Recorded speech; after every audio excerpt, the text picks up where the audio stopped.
ప్రస్తుతం మన ఇండియాలో తులం బంగారం ధర చూస్తుంటే ఎలా ఉందో తెలుసు కదా.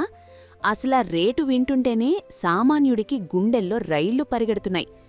10 గ్రాముల బంగారం 1,43,000 రూపాయల మార్కును దాటేసి ఆకాశమే హద్దుగా దూసుకుపోతోంది. సామాన్యుడు పెళ్లి ముహూర్తం పెట్టుకోవాలంటే ముందుగా కిడ్నీ అమ్ముకోవాలా లేక ఇల్లు తాకట్టు పెట్టాలా అని ఆలోచించే రేంజ్లో ఈ ధరలున్నాయి. కానీ ఒక దేశంలో మాత్రం పరిస్థితి ఎంత విచిత్రంగా ఉందంటే, మీరక్కడ ఒక మసాలా దోస తినే ఖర్చుతో లేదా ఒక కప్పు కాఫీ తాగే ఖర్చుతో ఏకంగా 1 గ్రాము స్వచ్ఛమైన బంగారాన్ని కొనేయొచ్చు. ఇది వినడానికేదో జోక్లా అనిపించినా ఇది పక్కా నిజం. ఈరోజు మన వీడియోలో దుబాయ్ని కూడా మించిపోయి ఇంత తక్కువకి బంగారం అమ్ముతున్న ఆ అరాచకమైన దేశం ఏది, అక్కడ బంగారం ఎందుకు ఆ రేటుకు పడిపోయింది, చవకగా దొరుకుతుంది కదా అని మనం ఫ్లైట్ ఎక్కి వెళ్లి సూట్ కేసు నిండా బంగారం తెచ్చేసుకోవచ్చా? ఈ గోల్డ్ మాయాజాలం వెనక ఉన్న అసలు సీక్రెట్స్ ఏంటో ఈ వీడియోలో తెలుసుకుందాం. సో స్కిప్ చేయకుండా చివరి వరకు చూడండి. మనలో చాలామందికి ఇప్పటివరకు చవకగా బంగారం దొరికే దేశం అనగానే వెంటనే గుర్తొచ్చేది దుబాయ్. మనోళ్ళు ట్రిప్ వేస్తే చాలు, వచ్చేటప్పుడు ఏదో ఒక గొలుసో లేక బిస్కెట్టో పట్టుకొచ్చేస్తారు. కానీ ఈ ఏడాది ఈ తాజా లెక్కలు చూస్తుంటే దుబాయ్ అనేది ఈ దేశం ముందు పిల్లాడిలా కనిపిస్తోంది. దక్షిణ అమెరికాలోని వెనిజులా అనే దేశంలో ప్రస్తుతం 1 గ్రాము స్వచ్ఛమైన బంగారం ధర కేవలం $181.65 మాత్రమే.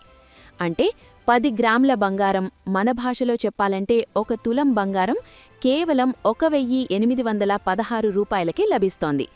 ఇండియాలో తులం బంగారం 1,50,000 ఉంటే అక్కడ కేవలం 1,800. అసలా దేశం భూమ్మీదే ఉందా లేక ఏదైనా మాయాలోకంలో ఉందా అని మీకు డౌట్ రావచ్చు. ఈ రేట్ల వ్యత్యాసం చూస్తుంటే ఇక్కడ 1 గ్రాము కొనే డబ్బుతో అక్కడ ఏకంగా 30-40 తులాలు కొనేయచ్చనమాట. అయితే అక్కడ బంగారం అంత రేటు తక్కువగా ఉంది అంటే అది అక్కడి ప్రభుత్వానికి మనమీద ఉన్న ప్రేమ కాదు, ఆ దేశం పీకల్లోతు కష్టాల్లో ఉండటమే దానికి కారణం.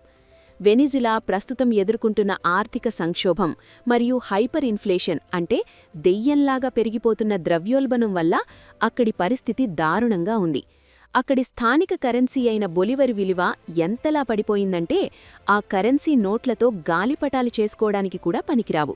అవి కేవలం రంగు కాగితాల ముక్కలతో సమానమైపోయాయి. ఉదాహరణకు మీరక్కడ 1 కిలో టొమాటోలు లేదా 1 బ్రెడ్ ప్యాకెట్ కొనాలన్నా సరే 1 బస్తా నిండా నోట్లు పట్టుకెళ్లాలి. అందుకే అక్కడి ప్రజలు తెలివిగా ఆలోచించి ఆ పనికిరాని కాగితం ముక్కల కంటే మన బంగారు తల్లి మిన్నా అని ఫిక్స్ అయిపోయారు. అక్కడిప్పుడు బంగారం అనేది ఒక విలాసవంతమైన వస్తువు కాదు, అది నిత్యావసరాలు కొనుక్కోవడానికి వాడే చిల్లర డబ్బుగా మారిపోయింది. మీరు కిరాణా కొట్టుకి వెళ్లి 1 బ్రెడ్ ప్యాకెట్టు లేదా 1 వెన్న ప్యాకెట్ అడిగితే వాడు బొలివర్ నోట్లు అడగట్లేదు, దానికి బదులుగా చిన్న బంగారు రేకులను లేదా బంగారు ముక్కలను తీసుకుంటున్నాడు. అక్కడ బంగారం రేటు అంతర్జాతీయ మార్కెట్ కంటే చాలా తక్కువగా ఉండటానికి మెయిన్ రీజన్ ఇదే.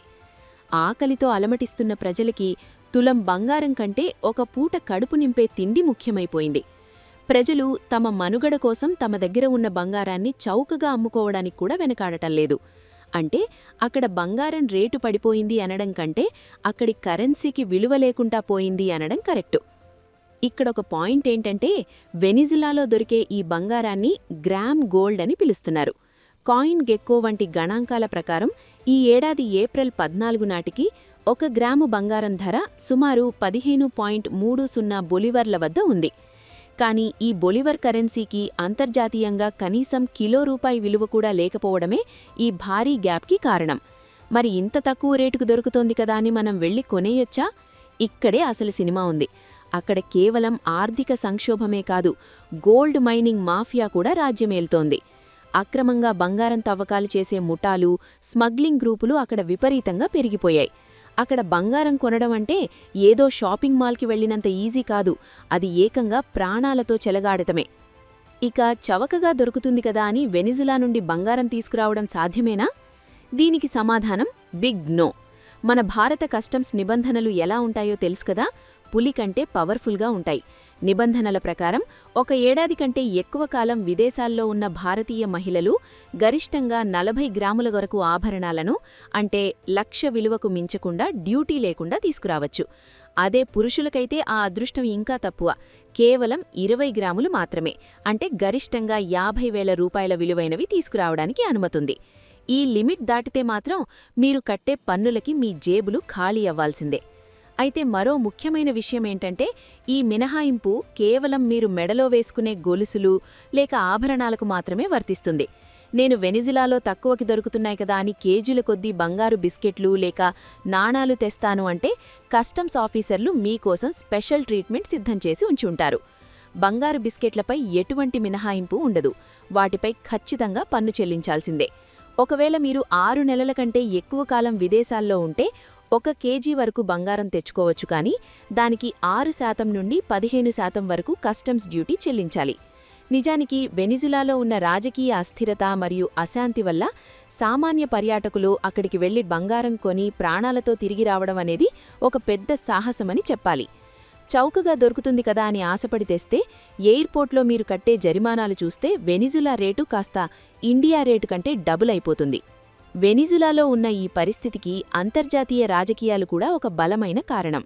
ఈ ఏడాది ఆరంభంలో అమెరికా వెనిజులాపై జరిపిన కొన్ని దాడులు మరియు అక్కడ అధ్యక్షుడు నికోలస్ మదురోను అదుపులోకి తీసుకోవడం వంటి పరిణామాలు ప్రపంచ మార్కెట్ని షేక్ చేశాయి. అమెరికా చర్యల వల్ల ప్రపంచవ్యాప్తంగా అభద్రతాభావం పెరిగి అందరూ సురక్షితమైన ఆస్తిగా భావించే బంగారం వైపు పరుగులు తీశారు. దీనివల్ల అంతర్జాతీయంగా బంగారం ధరలు ఒక్కసారిగా పెరిగి గత ఏడాది డిసెంబర్లో ఒక ఔన్స్కి రికార్డ్ స్థాయిలో $4,549కు చేరుకున్నాయి. అలా ప్రపంచం మొత్తం బంగారం ధరలు పెరుగుతుంటే వెనిజులాలో మాత్రం వారి ఆర్థిక పతనం వల్ల బంగారం చౌకగా దొరుకుతోంది. ఇక ఇండియా విషయానికొస్తే ప్రపంచ మార్కెట్లో ఏ చిన్న మార్పు వచ్చినా మన దగ్గర బంగారం ధరలు టపాసుల్లాగా పేల్తాయి. మన రూపాయి విలువ డాలర్తో పోలిస్తే బలహీనపడడం వల్ల కూడా బంగారం ధర పెరుగుతుంది. మన దేశంలో బంగారం అనేది కేవలం ఒక లోహం కాదు, అది మన ఆడబిడ్డల సెంటిమెంట్, మన ఇంట్లోని లక్ష్మీదేవి. కానీ వెనిజులా పరిస్థితి మనకొక పెద్ద పాఠాన్ని నేర్పిస్తోంది. ఒక దేశం తన ఆర్థిక వ్యవస్థను కాపాడుకోలేకపోతే ఆ దేశ కరెన్సీ కంటే బంగారమే నిజమైన రాజు అని నిరూపించబడింది. కానీ మన దేశంలో బంగారం ధరలు ₹1,00,000 దాటినా మనం కనీసం ఒక బ్రెడ్ ముక్క కోసం మన బంగారు ఉంగరాన్ని వదులుకోవాల్సిన పరిస్థితి లేకపోవడం మన అదృష్టం. ఫైనల్గా మనం అర్థం చేసుకోవాల్సిందేంటంటే, వెనిజులాలో బంగారం 1800కే దొరుకుతోందనేది ఆ దేశం యొక్క ఆర్థిక దుస్థితికి అద్దం పడుతోంది. అది అక్కడ ఒక గొప్ప అవకాశం కాదు, అది అక్కడి ప్రజల ఆకలి కేకల ప్రతిబింబం. మనం ఇక్కడ విలాసంగా కొనుక్కునే బంగారం అక్కడ ఒకరి ప్రాణాన్ని నిలబెట్టే సాధనంగా మారింది. తక్కువ ధరకి దొరుకుతుంది కదా అని మనం చట్టాలను అతిక్రమించి బంగారం తెవ్వాలని చూడడం ప్రమాదకరం మరియు చట్టవిరుద్ధం. భారతదేశంలో ధరలు ఎక్కువగా ఉన్నప్పటికీ మన ఆర్థిక వ్యవస్థ స్థిరంగా ఉండడమే మనకున్న అతిపెద్ద బలం. మరి ఈ మొత్తం విషయంలో మీ అభిప్రాయమేంటి? బంగారం ధరలు ఇలాగే పెరిగిపోతే భవిష్యత్తులో మనం కూడా వెనిజులాలాగా బంగారంతోనే సామాన్లు కొనుక్కోవాల్సి వస్తుందా, లేక మన ఆర్థిక వ్యవస్థ ఇలాగే బలంగా ఉంటుందా?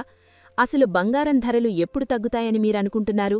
ఈ విషయాల మీద మీకున్న ఆలోచనలను కింద కామెంట్ చేయండి. మన వీడియో కంటెంట్ మీకు నచ్చితే సబ్స్క్రైబ్ చేసుకోవడం మర్చిపోకండి. మరో ఆసక్తికరమైన వీడియోతో మళ్ళీ కలుద్దాం. అంతవరకు టేక్ కేర్. ధన్యవాదాలు.